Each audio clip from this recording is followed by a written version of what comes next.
Coming to the very last function of management, without which all other functions would be meaningless, which we call it as coordinating. It is the act of arranging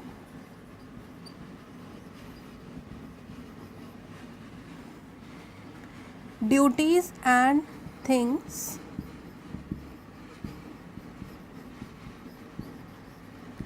in an order. It is done at all stages of management, because without proper coordination other activities are meaningless. So that's why it is done at all the stages. And last feature related to this is that it is done in order to achieve specific objectives.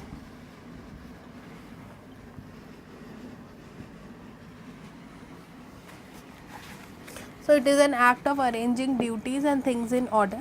It is done at all the stages, and lastly it is done to achieve several specific objectives. After this, let's move to the principles of coordination. There are several principles that are a must to follow in order to attain effective coordination. So, principles of coordination, we call it as Follett's 4 principles of coordination. Follett was the person who gave these principles. These principles are named as early stage,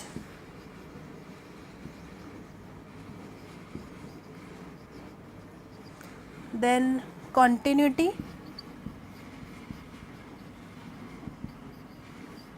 then direct contact,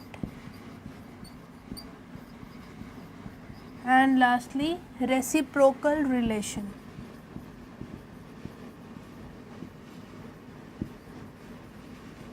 So these are the 4 Follett's principles of coordination. First is your early stage, then it is continuity, then direct contact, and then lastly reciprocal relation. Now we will understand what these principles are. When you talk of principle of early stage, this says that coordination must start at an early age.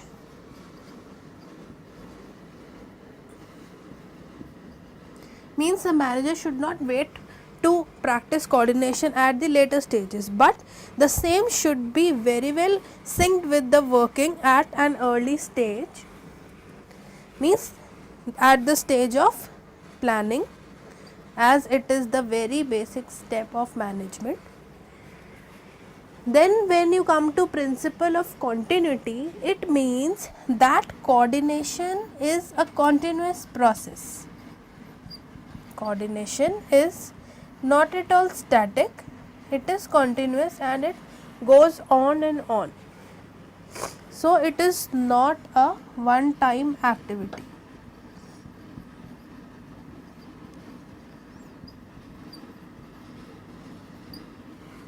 Coming to the third principle of direct contact, this means that all managers must have direct contact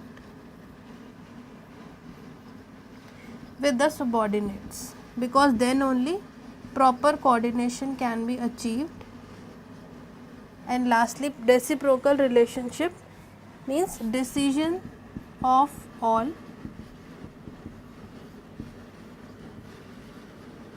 are interconnected.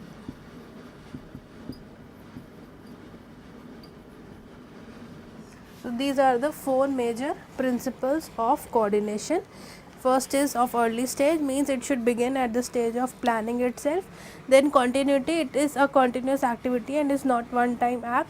Direct contact, managers need to maintain direct contact with subordinates, and then the decisions of all are interrelated.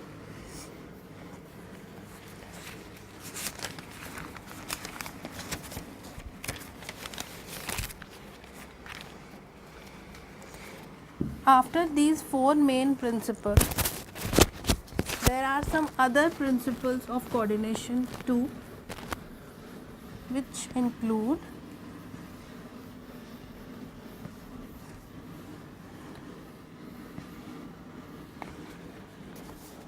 you call them as additional principles because they are in addition to those four main principles.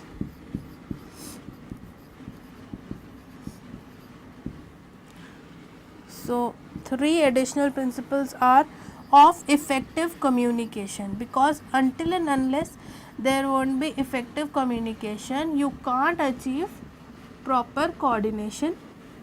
Second is of mutual respect.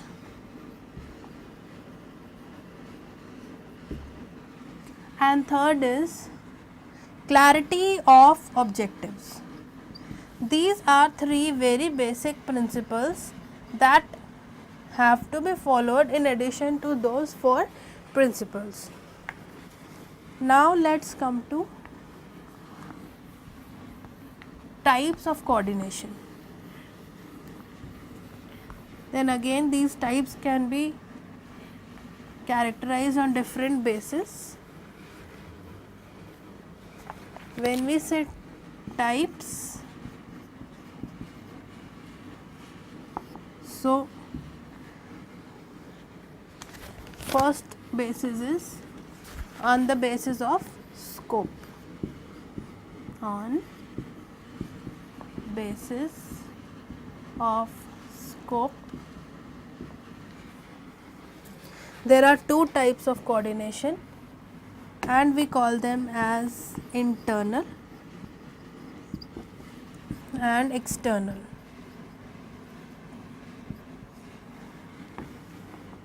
Internal coordination means between different units within the organization, and external is between organization and some external unit. So, this means the scope of coordination means the boundary of coordination. One can be internal and another can be external.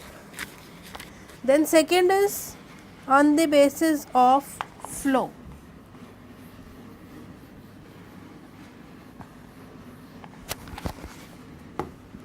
When we say flow, so on this basis, two basic categories are vertical between different levels, means how the communication flow takes place. So, one is vertical between different levels and another is horizontal, means simply between different departments,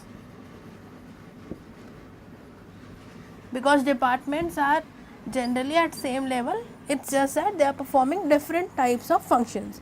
But when you talk of level, it means higher level, lower level. So, that's why this is your vertical and this is your horizontal. And third one is on the basis of procedure.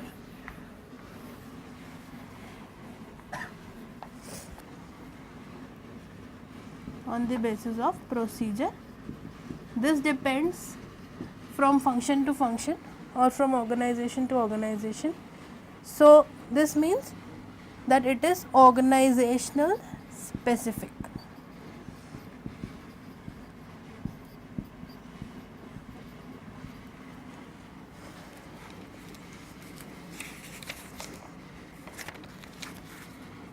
This procedural coordination has several benefits, which are it shows better team spirit, Secondly, proper direction. Thirdly, facilitate motivation.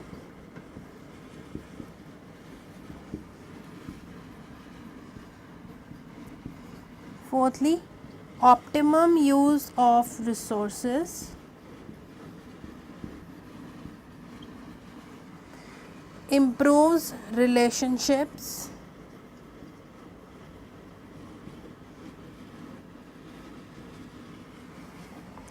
Then better efficiency.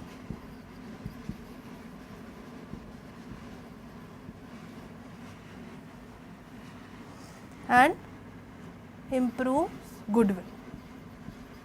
So these are the benefits of effective coordination on the basis of procedure.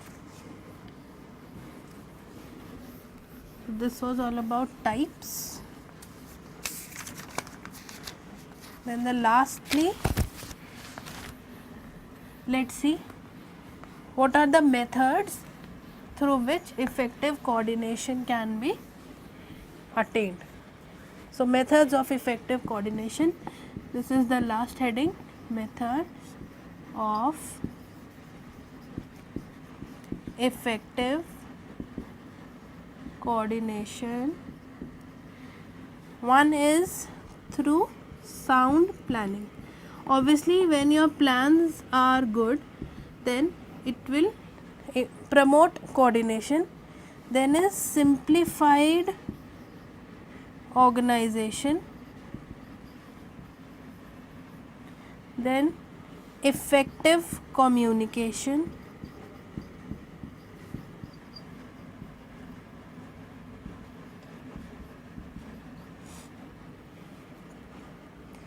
Effective leadership.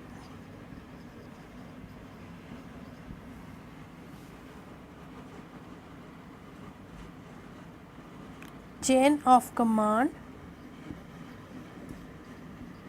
as we did in the principles of management. And lastly, voluntary coordination, means the people are themselves willing to coordinate.